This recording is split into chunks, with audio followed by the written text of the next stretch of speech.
The decision by the grand jury not to indict a white police officer in the case of the death of a black man comes just over a week after a grand jury in Ferguson, Missouri took a similar decision. Meanwhile, today, in a separate investigation, a federal inquiry found Cleveland police systemically engaged in the excessive use of force. Last month, Cleveland police shot dead a 12-year-old wielding a toy gun. Is there a problem with the police in the U.S. or with the American grand jury system? And what should the White House do to soothe what is becoming extremely tense race relations in the U.S.? Let's find out as we go stateside.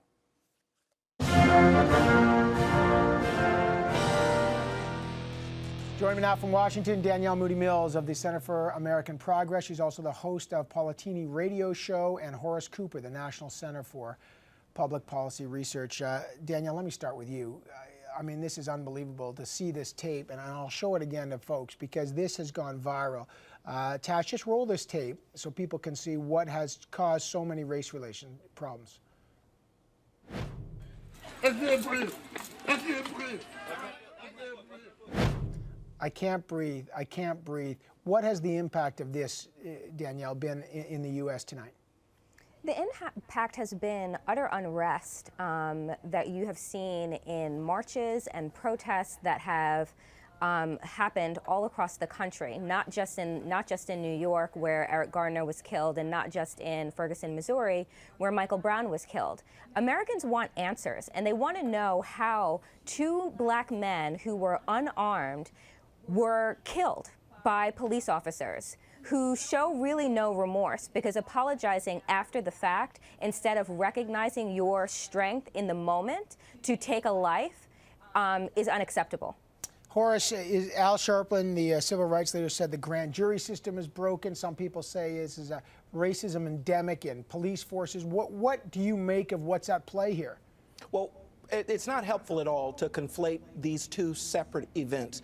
The grand jury investigation revealed quite clearly that Michael Brown was the cause of the conflict that ultimately led to his death. You don't charge the police, and I don't think any fair-minded person who's looked at the evidence and heard from the witnesses, many of them blacks, who testified what they saw and asked for protection because they were fearful that telling the truth would get them harmed. So let's not conflate these two incidents as one and the same.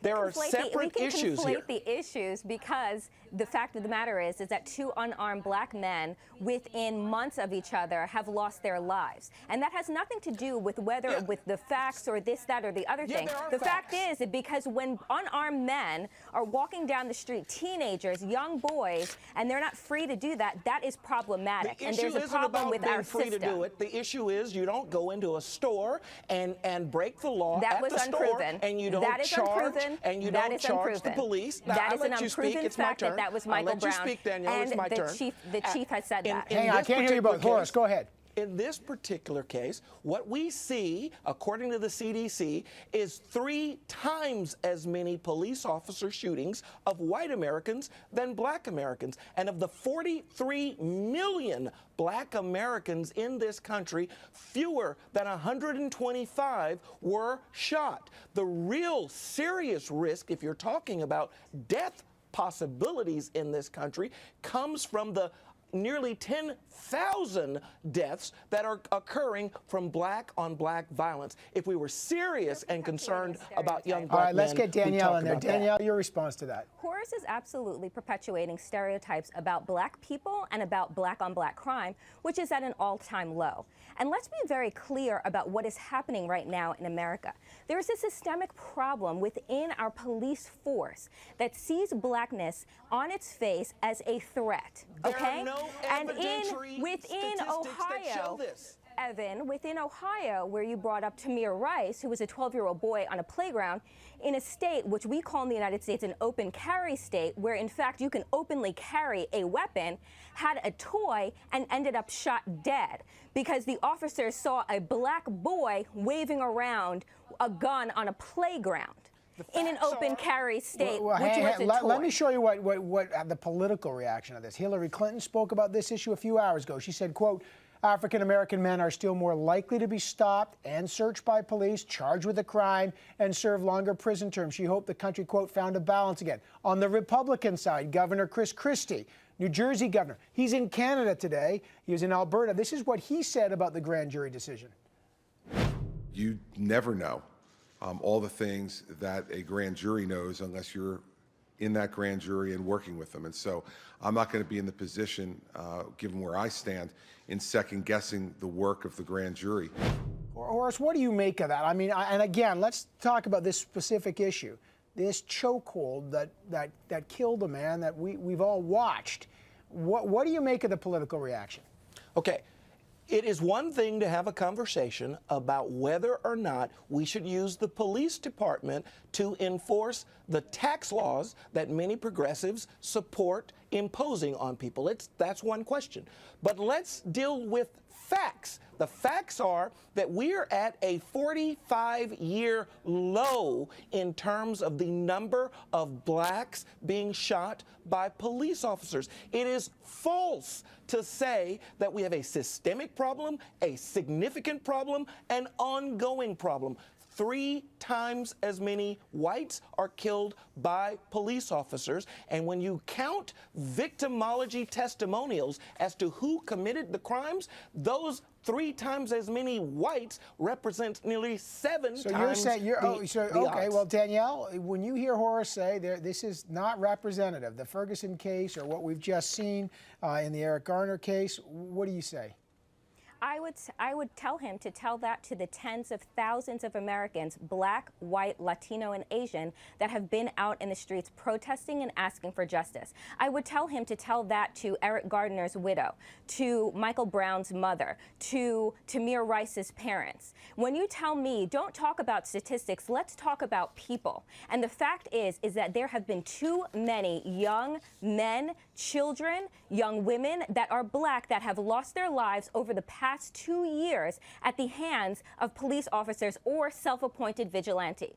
And that is a problem in America right now. And that is why people are marching out in the street asking for justice and asking for the federal government to step in where the state governments have failed. From those of us in Canada, that is the rhetoric what does this tell us about race relations? Hang in there, Horace, hang in there. We're looking at this, obviously, from the Canadian perspective.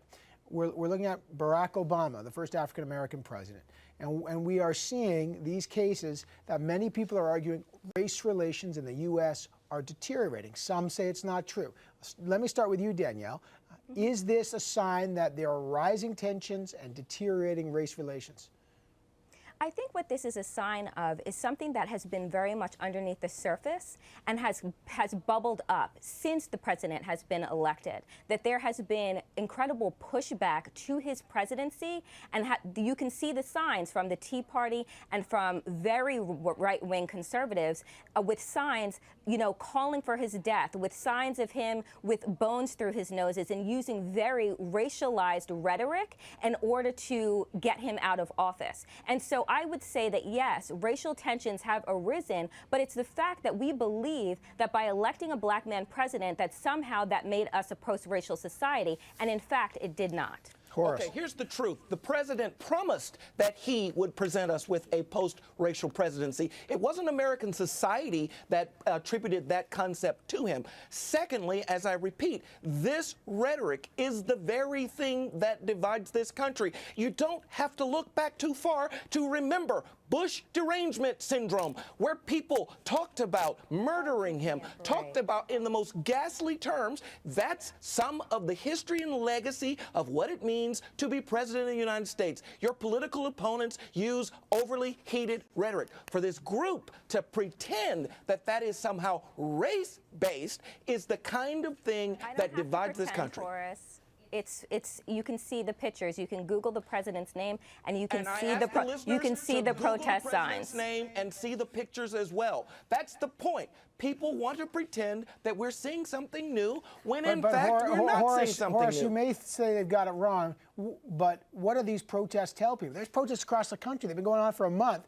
Is there a Because race relations people problem in your are country? being misrepresented as to what the facts are. The truth of the matter is, deaths by police officers of black men are at a historic low. We want it to be zero, of course. But when we talk in this context, like it's the big problem, when 3 times as many of the people being shot are white, we make it clear that we're picking a race as opposed to addressing the issue. Danielle, I'm open to a conversation about how to deal with police officers and their behavior. This is not the way Danielle, to do that. I'll leave it with you with this. Where is this going? Are these protests going to expand? Where is this all headed? I don't think that the protests are going anywhere. I think that they absolutely are going to expand because people want justice and they want to be heard. And right now they're not being heard and the justice system is letting them down. And when you recognize, when we watch a video, right, when we see a video of a man taking his last breath and there are officers surrounding him as he's shouting that he cannot breathe, and they do nothing except extend more force, we know that we have a problem systemically in America with our justice system, and it needs to be fixed. It is a very big debate going on in the U.S. and around the world. Danielle Moodie-Mills, Horace Cooper, I appreciate that. Thanks so much for your points of view. Thanks for having me on. Thank you.